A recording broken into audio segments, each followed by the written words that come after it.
What's up, MOMnation? And welcome back to another episode of From the Heart. I have got to tell you that this episode has been a long time coming, and I am so excited to introduce the amazing Scott Johns to the show. Welcome, Scott, and thank you so much for being with us and for sharing your time. Yes, I would rather be doing nothing else. Thank you for having me. And you're the best. You're a great friend. Well, thank you. And I feel the same. So just so that you guys have a little bit of background, Scott is a published author. And we are going to talk a bit about what was his inspiration to write his first book, what his inspiration is to now you're working on your second book, right? Yep. So we're going to talk about what his saddle. Awesome. So we're going to talk about what his inspiration is to writing his second book. But first, Scott, we got to tell people how we met. Yes, we do, don't we? We do. So I'm going to tell my quick version and then you tell yours, okay? Yeah. All right, so here we go. So everybody knows that we do a MOMnation cruise every year. And this past year, we did the cruise in March of 2025. And I actually went with my mom, which was really cool. We never had an opportunity to vacation, just the two of us. So that was an awesome time for my mom and I to bond and enjoy a cruise together. We were on there, I think, 6 days or something like that, Scott? Yeah, it was Saturday to Friday. Yeah, so a good amount of time that I got with my mom. And as you guys know, my mom's family, they're a bunch of musicians. So huge music background. I was raised in the classic rock era. So that is my jam. And I do a bit of karaoke myself. So we get on the boat. And of course, mom and I are singers, right? And the first thing that pops up in the agenda on the boat, little boat agenda for the day was karaoke was at 8 or something like that. And so we decided, hey, let's go down to the bar. We don't know if karaoke is going to be really busy and maybe we need to sign up early so that we can get a spot or what's going on. And we walk into the bar a little bit early and this guy is front and center, the friendliest face you can imagine. And he just had this energy that I don't know why. It just drew me to him. For some reason, I needed to meet this man.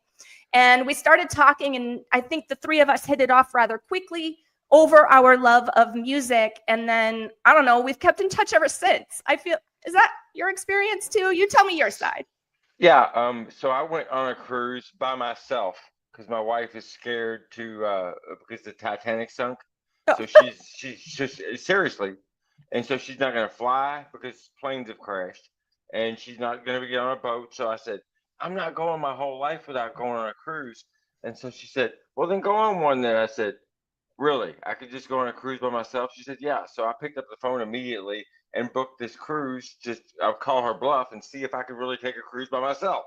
So as I paid the cruise off and all systems were going, I drove down to Cape Canaveral to the ship and got on. And I wasn't going to talk about the book. And I really wasn't thinking about karaoke, but I did bring a bunch of clothes that were, things that rock stars wear, that not just regular people wear, but nobody knew me. So I was just going to go and just be this, rock star walking around the ship all week and seeing what people's reactions were, because none of these 4,000 people had ever met me before. Right. So they had nothing to go on except what I gave them. So I get onto the ship, not even thinking about karaoke at all. And then I checked the calendar and it said something like karaoke at 8 o'clock. And I said, oh, yeah. Now I know why I brought all these clothes. And so I got dressed up in my leggings and my boots up to my knees and my sheer black blouse. They don't make that stuff for men. You have to buy it, at places that make these things for women. Women buy black sheer blouses. Guys do not. So I'm down there in the bar. I'm also early. I'm gonna get first on the list. I'm not getting shut out. Okay. So I go put my name on the list and I go stand over at the bar. And then your mom walks up and she says, hey, my daughter will be right back. She went to the restroom or something, but my daughter saw you and said, we have to hang out with him. Okay. Or something that we have to get with him. So she said, I'm just waiting on her, and you can tell us everything. And so I told you, okay, over there's the sign up list, and then we can go sit down. And after a few nights, I learned I'm going to still be the first one there, but I'm going to tell them put me in the number 6 slot. I'm not. I don't want to go first. Yeah, Okay. I'm just no gonna. kidding. Don't make me stand here and let 5 people ahead of me.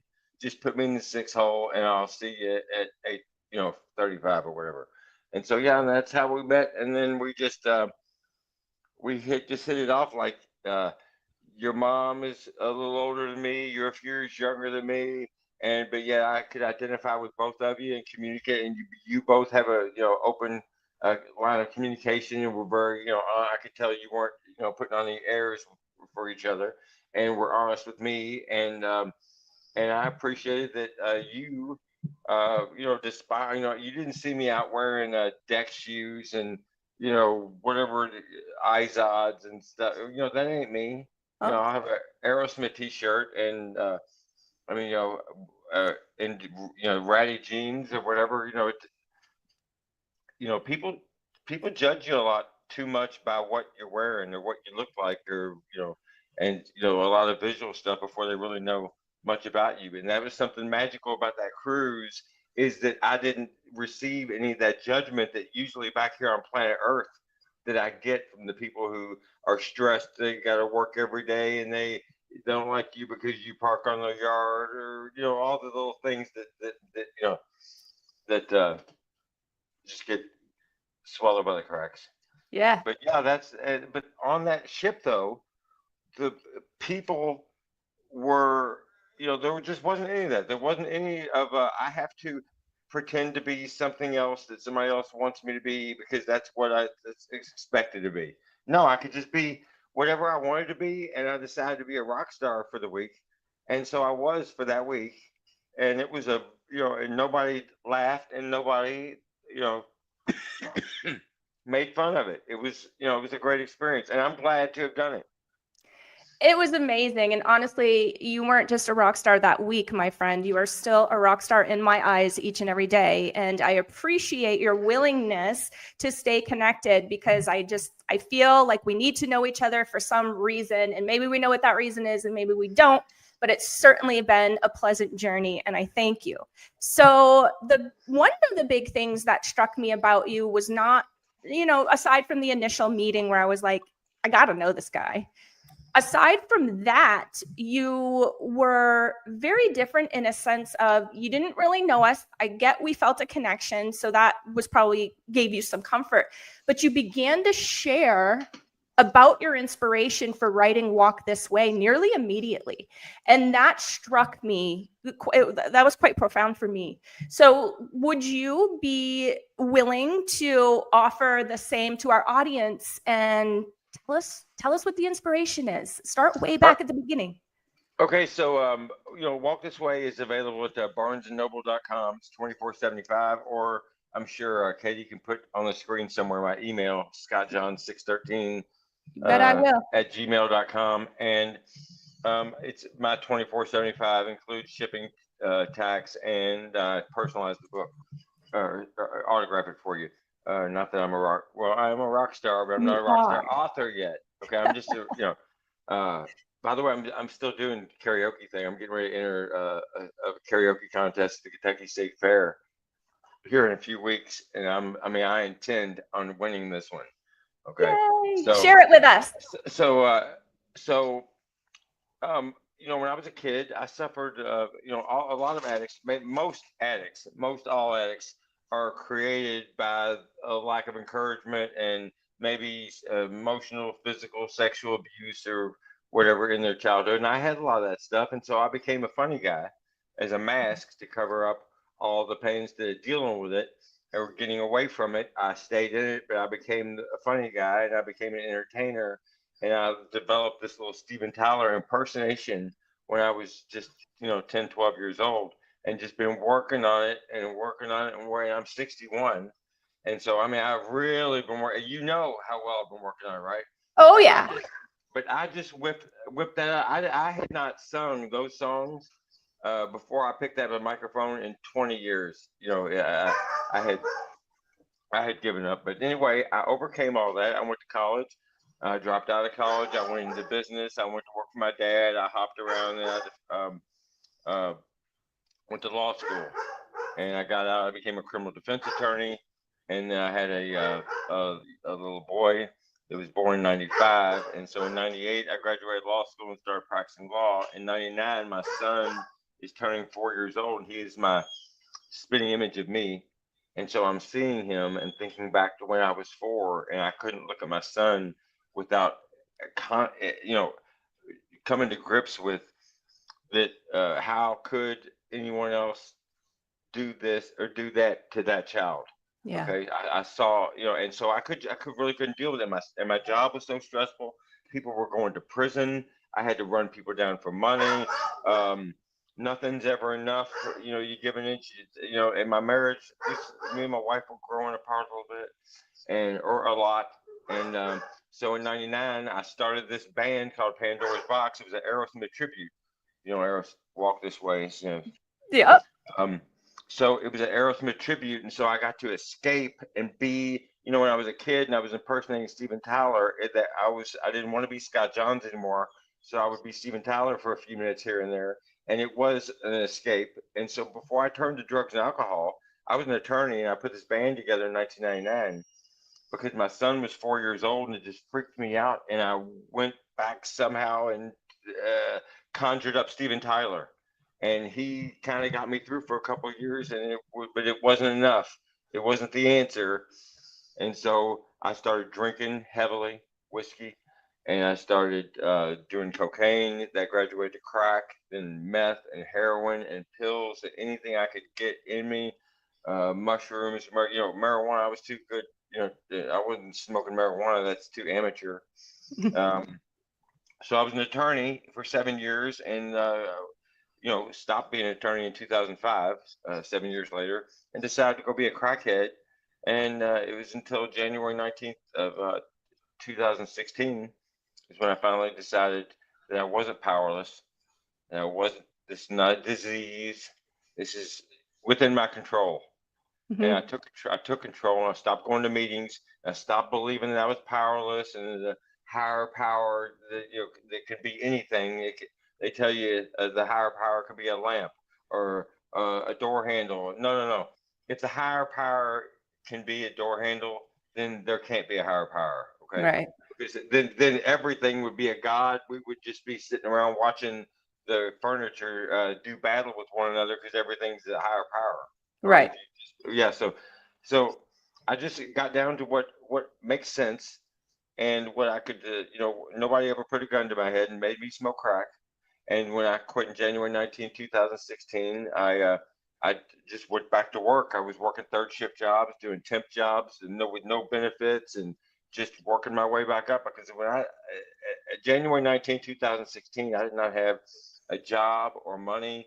The lights were off, and the cable was off, and the water was off, and there was no car or job. Did I say that? I had gone bankrupt and divorced and got a bunch of DUIs, 25 arrests. I mean, it got bad.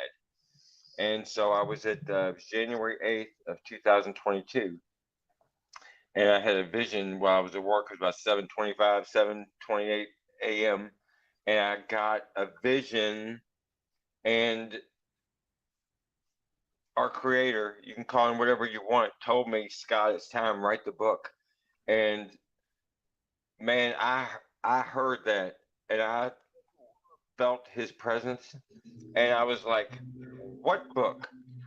What? I wasn't contemplating writing no book, okay? But I was told to write. It's time, write the book. So I sat down, as evidence that I heard God's voice. I immediately sat down and started writing that book all day, every day. I was taking days off from work. I was turning down overtime. I was going on the weekends to a log cabin down in Somerset, Kentucky, so I could be alone and write. I went down to Orange Beach to my cousin's place down there for a week during New Year's and wrote uh, on it. And I was felt inspired. I was instructed to take my experiences and convey them to other people, and so that they can take the advice. They cannot take the advice, but if they don't take the advice, I told you so. Okay, because I found if the 12 steps work for you, then my recommendation is to continue doing the 12 steps.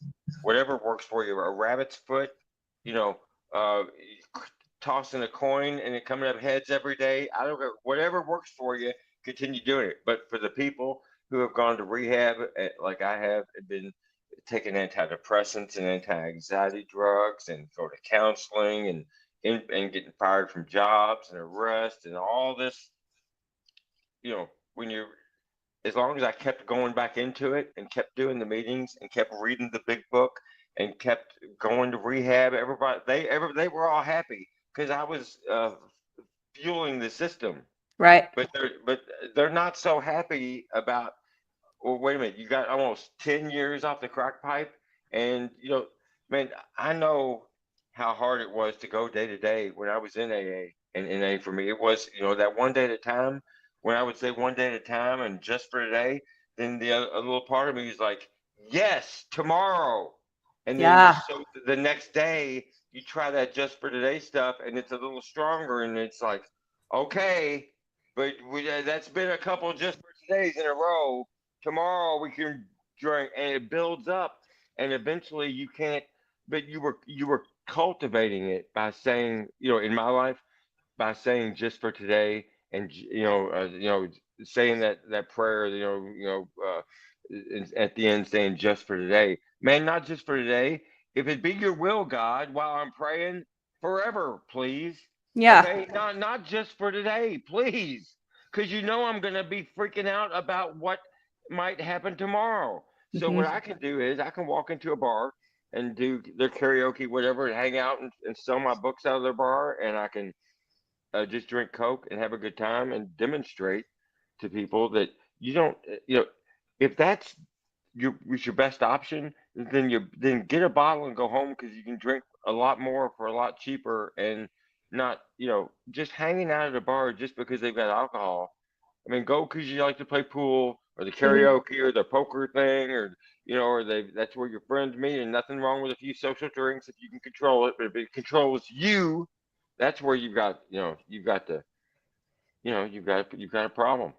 Can we talk about that? Like, what is the difference, and when did you realize, hey, this is not just a social thing I'm doing anymore? Because again, like, let me back up.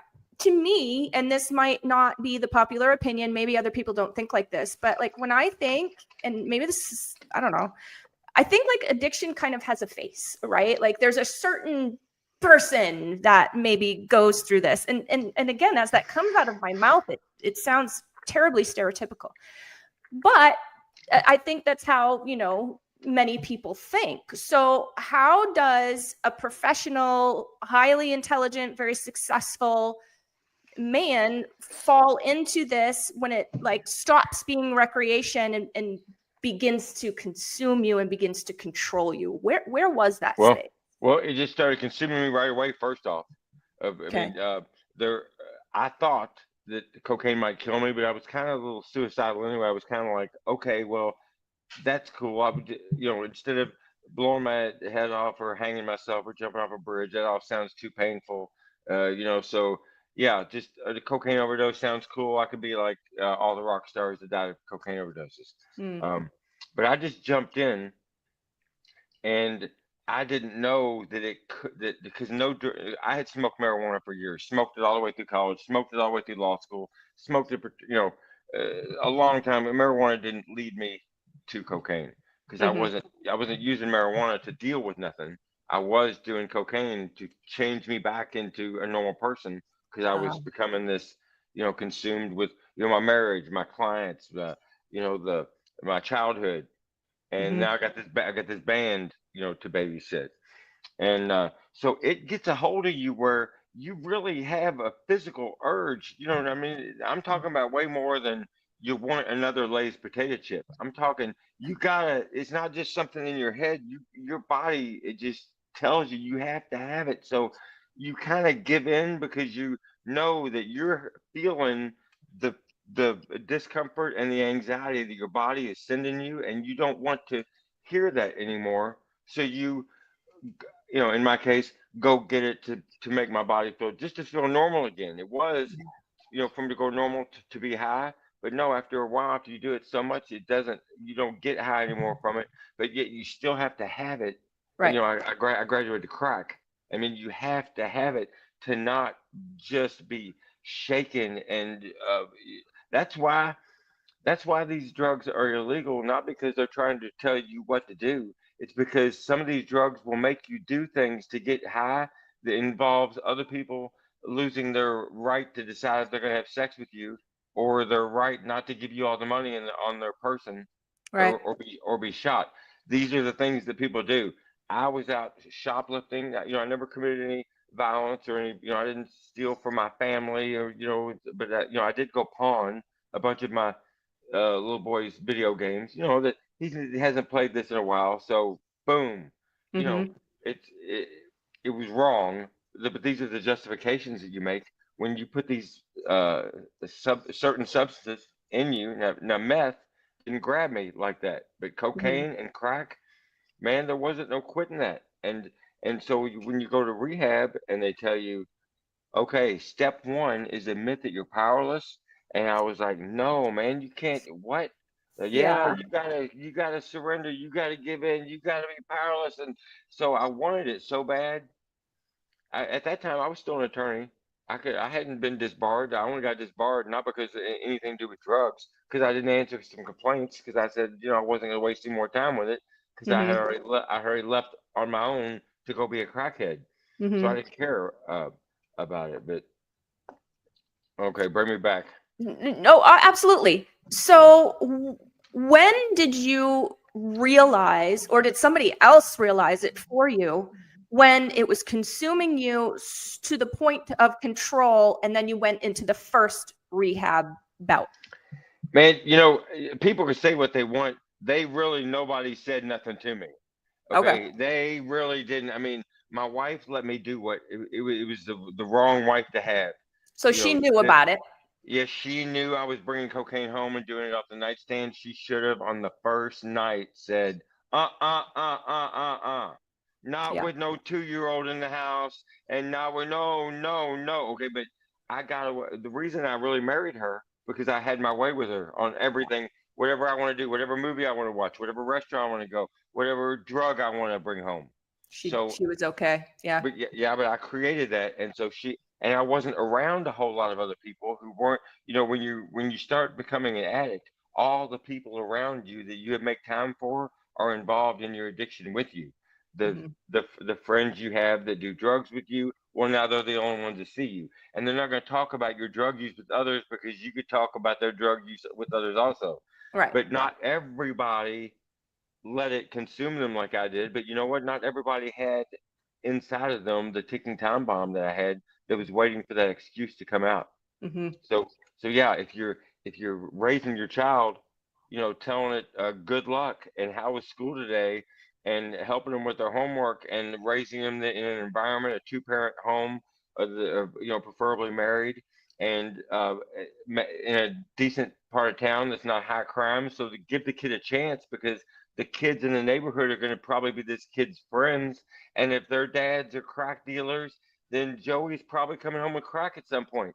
Right. So you've got to, you know, is it your responsibility? Ultimately, no. Do the best you can do. Some people have to raise children in those types of environments, but that doesn't mean you can't walk one block to the church on Sunday, and you can't uh, try to have a stable home, so the child doesn't have anything later to have to deal with, because their childhood was wrecked, from poor planning or just intentional, you know, acts. I don't know. So, people just need to be more aware that how you raise your children, and either support and encourage, or criticize and ridicule and discipline, man, you're it's a whole different ball game these kids over here will go and set the world on fire, and these other people here will fill up the rehabs.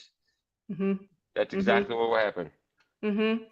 So what was the first experience like? You mentioned a little bit like you went in and immediately they were a bit forceful, feeling like for you to surrender and you to basically state that you were a powerless being, which initially you didn't agree with. Did you ever agree with that? Yeah, eventually, because as I kept losing things, my law practice, my wife, um, seeing my child every day, a car that runs, a stable job, a bank account. No bank would allow me to have a bank account. I was on the don't let this guy have an account list Because for you were bouncing years. checks? Oh yeah. Because when I walked away, It was like, I don't care. So, well, the I don't care comes with consequences, because when you come back to a few years later, and Mm-hmm. then it's suddenly, well, no, you can't have an account until 2016 or whatever it was. It was about, I think when I stopped doing drugs in 2016, I think I was using prepaid debit cards or something, like for maybe a year and a half, 2 years before I got off the a naughty list, and I started getting credit cards, and now I can't keep the offers out of the mailbox. Yeah, right. It's a good thing. You know, I mean, you could save a lot of trees by not sending them to me, because it's the same companies that keep asking you, Yeah. right? Yeah, it's annoying. So you mentioned that you were in rehab a total of 6 times? Yep. Tell me about that. Why the multiple returns and why the leaving? Yeah, at the end of the meeting, everybody claps and says, "Keep coming back." Yeah, keep coming back. So you get out of rehab, you make a lot of friends there. I went to rehab, and they fly you first class down to Boca Raton, Florida. They pick me up at the airport with a limousine driver that's holding my name on a white piece of cardboard. I mean, I'm somebody. Okay, Mm-hmm. I've smoked myself to the bottom of my life, and I'm getting treated like a rock star just because I'm I'm putting money in their pocket by picking them for my insurance company to pay, Right. $3,000-4,000 a day for me to play cards and not pay attention at meetings. It's a Yeah. just a vacation is what it is. And so, so the first couple, I really wasn't on board. I would say I was powerless, but I really, I guess, wanted to, I had given up, and I was just going to keep being. I was going to rehab maybe to make everybody think that I'm clean, and then I'll get out, and then I'll sneak back into it, because this time I'll get away with it. And I never Mm-hmm. did. And then, but by four or five, four, somewhere in the four range, I was, I bought into the powerless thing, because my answer, which, struggling with questioning their system, and it wasn't working. So I'm like, okay, let's do it your way then. I went to a halfway house. I went to rehab, and then came out and went to a halfway house down in Boca Raton, or Deer Creek, some one of those towns down there. All South Florida, around Mm-hmm. Miami, Fort Lauderdale, and Boca Raton is all recovery. All the people working everywhere is in recovery. Um, but I wanted to get uh, better, so I decided, okay, I'm going to be powerless. Well, then it didn't help none, because now I can tell people, Scott, why do you do that? Well, hey, this is a disease, right? Google it. It's a disease. Mm-hmm. I can show you on my chart, my ancestry chart, on who had what and who died of what. This is not my fault.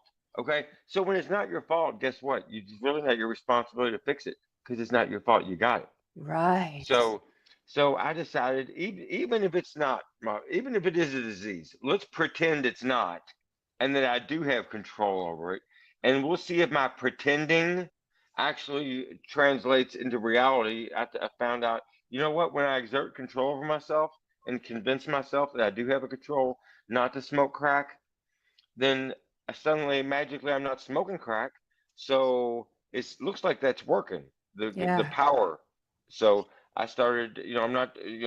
Trying to. I'm not being a Jesus freak here or anything. But there is a creator of the universe, and I use Philippians 4:13. I can do all things through Christ who strengthens me.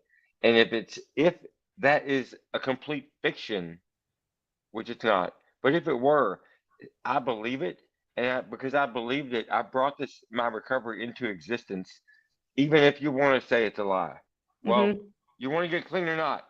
Okay, I would. I've got lots of arguments. It's not that tell you it's not a lie, because the doorknob and the lamp is not going to get you clean.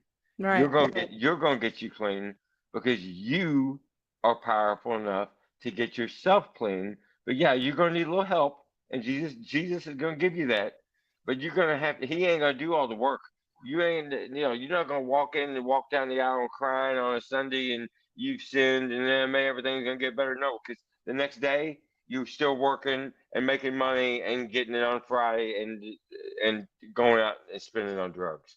Mm-hmm. So it doesn't matter what you show on Sunday, how emotional and how you want to change your life. If you want to change your life, then change your life. Mm-hmm. Just Mm-hmm. change it. Mm-hmm. If you find yourself working 60, 70 hours a week and sleeping 8 hours a night, and you're every once in a while showering and eating and spending some time with your child and your wife, then you'll find there's not a whole lot of time to go out smoking crack. Mm-hmm. It's when you lose interest in everything else that all you want to do is sit around by yourself and smoke a bowl of something that might kill you, but it's definitely going to put you either in prison or eventually an early grave. And going to destroy your marriage, your relationships with your family, your health. You can go to jail for possession of a lot of different things. There's just as many times as I've been in jail, all the people that are there almost always are in there for some reason associated with drugs or alcohol.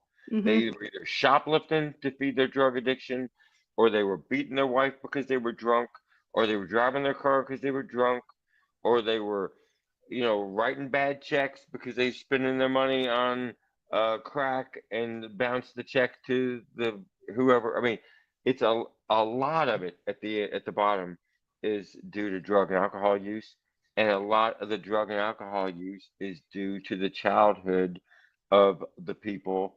The more they drink and drug, it's a good guess that more happened to that person. Yeah. Okay. Yeah. Yeah, I mean, it's not just the parents didn't just look at them the wrong way, and then and it ruined them for life. There are kids out there, I hate to tell you, that have suffered an awful lot of physical abuse and mental abuse, and just uh, it's unbelievable. In writing this book and walking the streets and talking to homeless people and finding out how they became homeless, when they become homeless, why they've given up, and all. And just to save time, I go right to their childhood because Mm-hmm. I'm not gonna. I'm still waiting for the first one to tell me. Well, my parents are still married, and they both were college educated and made good money and raised me in a good neighborhood, and I had to work. They did make me work my way through college, so I didn't, think that everything was free. And they've been there for me. And then I decided just to go be a crackhead. No, Yeah. No. no. See, it's not. So, but on the other hand, because we don't want to spend the time listening to it, we want to hear somebody say about, well, it's not an excuse to use drugs that I was abused as a child, but it is the reason. Okay, Yeah. that is there is a difference there. So, you know, that's why you shouldn't judge somebody until you've walked a mile in their shoes, because man, you really don't know the maybe that guy's acting like he don't care because the world has shown him that they're not worth caring about. Maybe Yeah. he hasn't been exposed to the right people, or the right mix of people. It happens. Totally agree with you on that. And I'm my next question is just trying to kind of figure out when you had that aha moment, when you had that realization. So were you clean after the sixth time that you went to rehab, or were you just like, F this, I am done with rehab. This is not for me. I'm gonna go do it on my own. Well, I went to rehab for the sixth time in the summer of 2015. My second wife had left me and taken our son with him. I'll go to rehab and get better, and she'll come back, right? So Mhm. there you go. So I go to rehab, and I go to a halfway house, and she said August, whatever, she came back because I went to rehab, I graduated, hey, I'm doing the right thing, and I was. And then I got back into the pattern and too much time on my hands. There was a little bit of money, and next thing you know, by that Christmas, I had back into full blown addiction. Mm. And it was like right around New Year's, maybe January 3rd or 4th, and it's cold outside. We didn't have a vehicle. She had somebody come pick her up, her and AJ, because she's coming back in 2 weeks. I later learned she had no intention of coming back, Mm. but she went to Fairfield and Illinois, and now I'm in Louisville, and I'm lonely, and I'm now depressed, and I'm coming to grips now with, look, I already lost one marriage, okay, and went bankrupt and foreclosed on and evicted and fired, all this stuff, and now I'm doing this again. Now Mm. look, you can't do it twice. Okay, you can do it once and okay, I got sucked into it. I didn't know. Okay, but you got straight enough to date and marry another woman and have a child. You start another family, and you're gonna go back to this, knowing where it's going. Yeah. So, at some point, it's an economic decision, your cost and your benefits, and the cost just went too high because now I'm realizing my son's not coming back, Right. and my wife's not coming back, and I need to get out of this place. And I borrowed some money, I think 140, $150 from a friend to put me on a TARC bus. I mean, a Greyhound Greyhound. Yep. over here to Evansville. She sent her, one of her daughter's boyfriends to pick me up in a car that barely run over in Evansville, took me back over there. And then things just fell into place. And next thing you know, I got jobs and cars and motorcycles and peace of mind. And I got a house and I would take vacations and I wrote a book and I ride my bicycle thousands of miles a year and I garden and I collect vinyl records and I'm a Dodgers fan and I'm a Louisville Cardinals fan, and what you're hearing is I'm enjoying life. You And are. all that stuff I just mentioned that I'm doing costs less than the money I was spending throwing everything away. So Hmm. in the end, there is no benefit for me to continue to be. I mean, I would have had to start just all over again, with another divorce and never see AJ again, or certainly not much. And that's certainly going to affect him now into Right. his adulthood. And so, no, I had to say, okay, no, we're not going back to rehab again. That has not worked. Either they play you or you play them. It doesn't matter. Me and rehab don't work. The 12 steps, none of that stuff. So what does work? Well, let's Hmm. try getting out of here and going someplace where I don't know where the drug dealers are or what drugs they're selling or how much it goes for or any of that kind of stuff and start working immediately. And you know what? It worked. And I could, alcohol, I can walk past, I don't drink beer at all. I hate the taste, but I could ride past a liquor store or walk into the liquor store to buy a pack of cigarettes and not be tempted. Oh my God, I gotta buy some whiskey. If I want to buy some whiskey, it's legal. I'll buy some and I'll drink some to prove I can do it and put it down. I'm not one of those. I don't believe in that. If you, oh my God, if you touch alcohol, you'll next thing you know wake up in jail. Well, Yeah. you do need to learn how alcohol affects you, and to not get close to that borderline where you don't remember things that you said or did. Right. Okay, and that you wouldn't have done sober, right? So because you spend a lot of time cleaning up messes that you create just because alcohol can, even though it doesn't necessarily land you in jail, maybe you're a little different to people. You're rude. You put up with, you tolerate less. Uh, you know, other people are, if they don't have anything in their past that's causing them to drink, well, then they sometimes just loosen up and they just their inhibitions are lowered and they're just Hmm. fun. They're just funner people because when the alcohol lowers, and lets the inhibitions come out, it also lets how you're feeling out. And Right. so the guy that's still got his childhood floating around his head, you put too much alcohol in that guy, you're going to hear about that childhood Yeah. or certainly things inspired by anger from their childhood. And then, look, I'm not a licensed therapist, but no therapist went out and lived on the streets and smoked crack and drank like I, I give them credit for the book smarts, but all that book smart assembled that 12-step program that didn't work for me and everybody else that I know. My little Mhm. brother went to rehab 8 or 10 times. I had a cousin die of a cocaine overdose. He went five, six, Mhm. 8 times. Um, I've got good friends just in the last couple of years dropping all around me on fentanyl and but this is serious. Yeah, it is. It is. I agree with you wholeheartedly. And I want to give a little bit of time to the new book, if that's okay. Yeah. So tell me about the new book. Tell me about the inspiration for the new book, all that Well, jazz. it's called all my books will have Aerosmith titles. Walk This Way. It's Mhm. and I've got this little rock star persona where I dress up like Steven Tyler and I entertain and and you got to know what something about that guy. Like the way I was dressed that night on the Yeah. boat. I Yeah. wanted to draw attention, but I didn't really know why. But then when I got the attention, I know I brought it to my addiction and to my book. Mhm. And so, okay, so take me back. What was the original question I was That's asked? okay. In Oh, back in the saddle, inspiration back in the about the new saddle. book, book Yeah. 2. Okay. So I've in Walk This Way, I quit smoking crack and doing all narcotics. I did take some painkillers that when I got my hip replacement just a few months ago. I took them as prescribed, and when the pain went away. I quit taking them. So that's not any. I don't want to hear anything about. Oh my God, he's an addict, and he just took oxycodones. Hey, it's you take them too if you need them for pain, and that's what they're meant for. Mhm. So I quit doing crack, cold turkey, and but I reserved the right to drink.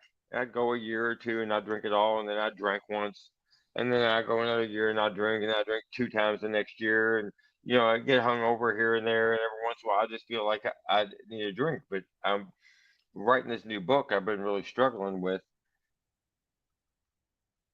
realizing the danger because alcohol does different things to different people. Right. And what I have to say, from based on my own personal experience, because I know what alcohol does to me, that even once I can be in the right, but because I've got some alcohol in me, then I'm not acting like I'm acting right now. I'm the guy that's not taking anything off anybody, and then I wake up in jail.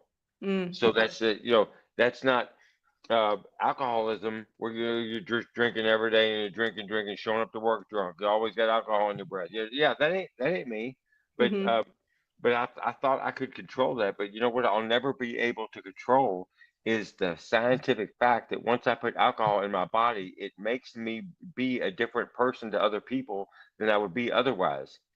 And I can't let that guy because once you're that guy, you can't control what someone else does, Right. and which now you are at the mercy of the substance that you put in you. So back in the saddle is taking the it's tightening the noose on alcohol. Alcohol is bad.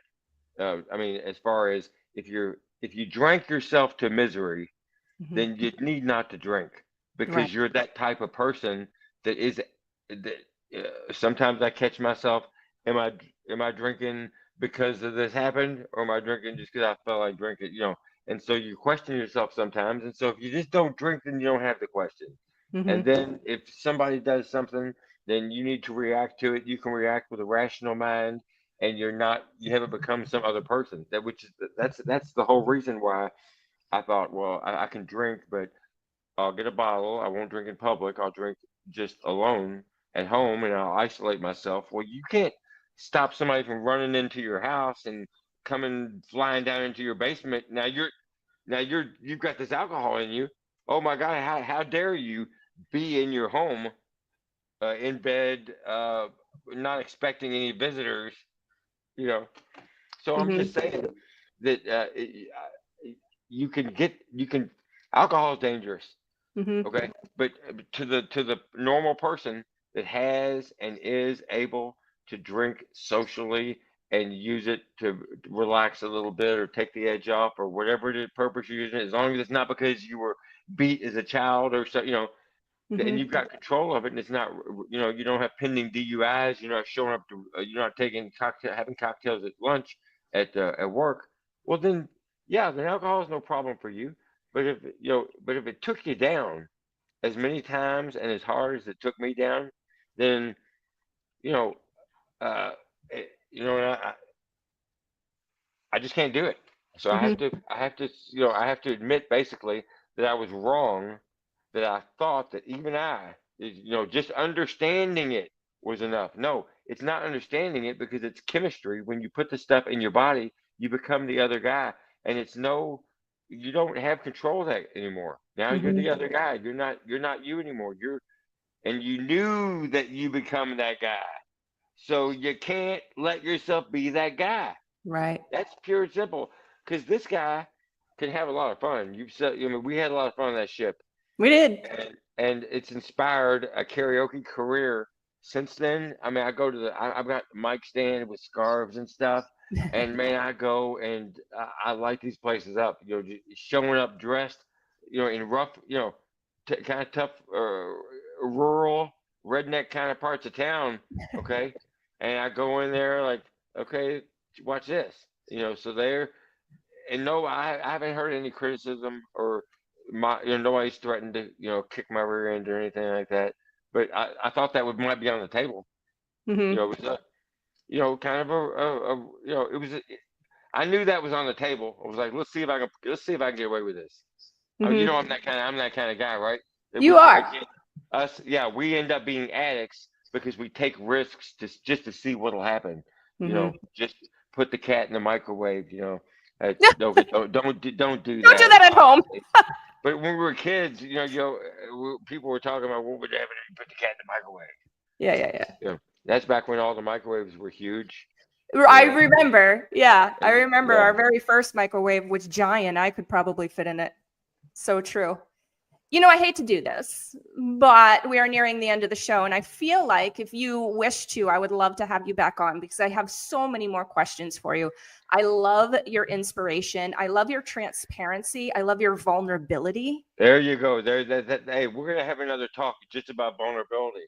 Okay. Let's do that. That is because we're going into that and back in the saddle, man. That vulnerability is so powerful. Yeah. Let's talk again soon, whenever whenever your schedule opens up, man. If your viewers, let us know, then we'll certainly get together again. I've got Absolutely. I would love that. Now, for our audience members, just to kind of bring it all in for them, I do have the link where you can check out Scott's book that is already out, Walk This Way. And when is Back in the Saddle set to come out? Do you have a drop date yet, or are you still working on that? No, the last one, man, I kept moving dates, so I've learned a lesson not to do that. Yeah. Because it just sometimes I'll sit down to write, and I'll be blank, and so I'm just not going to write meaningless words. I need to feel something, and then I put all these pieces around, and then I figure out how they go together. So I'm going to guess that we're looking at New Year's, but Okay. it could be spring, because that Walk This Way took me 10 months working on it every day, every night, but I probably won't be. I took a lot of time off. Some of the stories in Walk This Way really bothered me. I had to take 2 or 3 weeks off and not do no writing. Yeah. So yeah, it's just stay in touch and watch this podcast. I'm sure she'll tell you all about it. Heck yeah, you know it. And I'll stay in touch with you, whether you like it or not. Sorry, but you are stuck with me, sir. All right. Hope that's okay. Absolutely. All right. Thank you so much again, Scott, for your time and for sharing your amazing energy and your insightful ideas with us. It's really been an inspiration. If you guys want to check out any of our previous episodes, we've been at this for years now. Hop on over to our YouTube channel. It is at MOMnation USA. That is our handle. Scroll down just a little ways. You will see the playlist for what we call From the Heart. And that is where our inspirational stories, people who have risen from the ashes, exist. And there are a ton of wonderful stories just like this one. So I highly suggest that you check that out. If you run a lot, bike a lot, not hike a lot like Scott does, he loves to move his body, and you would prefer to listen in your ears, podcast style, then hop on over to your favorite podcast platform, do a quick search for MOMnation Talk Radio. There you will find us, like, download, subscribe, all the things, and you will never miss a beat. You like what I did there? Do you like that? Yeah. Yeah. All right, guys, we'll see you next time. Bye-bye. Creepy Crawly Pest Control has one question for you. What's creeping through the cracks of your home when you're not looking? Creepy Crawly Pest Control offer customized home protection with year-round coverage. Night scorpion extractions keep your yard safe after dark. Creepy proofing seals common entry points to block pests out. And termite treatments using Sentricon help protect long-term. Pest control that's smart, targeted, and effective. Protect your peace of mind, your health, and your home all year long. Call the pros at Creepy Crawly Pest Control today.